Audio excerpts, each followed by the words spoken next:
মাত্র 3 ঘন্টার জার্নি আর পৌঁছে যাবে ওয়েস্ট বেঙ্গলের অন্যতম প্রাচীন শক্তিপীঠ দেখতে। হ্যালো এভরিওয়ান, আজকে আমরা এসেছি তমলুকের বর্গভীমা মন্দিরে।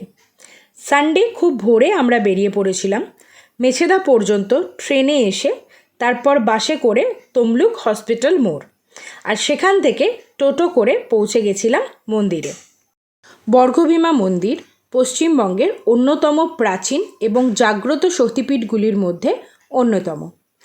বিশ্বাস করা হয় এখানে মা ভীমা বা বর্গভীমা দেবী বিরাজ করেন। অনেকের মতে সতীর বাম গুল্ফ মানে গোড়ালির অংশ এখানে পতিত হয়েছিল, তাই এই স্থানটি শক্তিপীঠ হিসাবে অত্যন্ত পবিত্র। সারা বছরই অসংখ্য ভক্ত এখানে পুজো দিতে আসেন। বিশেষ করে দুর্গাপূজা, কালী পূজা এবং বিভিন্ন উৎসবের সময় মন্দিরে ভক্তদের ভিড় চোখে পড়ার মতো।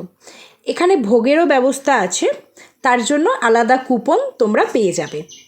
মন্দিরের পরিবেশটা ভীষণ শান্ত আর আধ্যাত্মিক।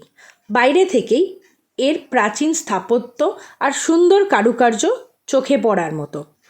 এখানে এসে সত্যিই মনটা একদম শান্ত হয়ে যায়। এখানে এসে সত্যিই খুব ভালো লাগলো।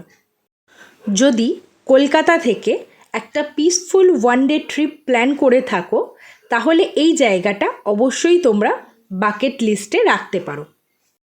ইতিহাস আর আধ্যাত্মিকতার ছোঁয়া পেতে এই জায়গাটা অবশ্যই ঘুরে দেখবে। ভিডিওটা ভালো লাগলে লাইক করবে, কমেন্ট করবে, শেয়ার করবে, আর এরকম সুন্দর সুন্দর আরও ভিডিও দেখার জন্য আমার চ্যানেলটা অবশ্যই সাবস্ক্রাইব করে দেবে। বাই।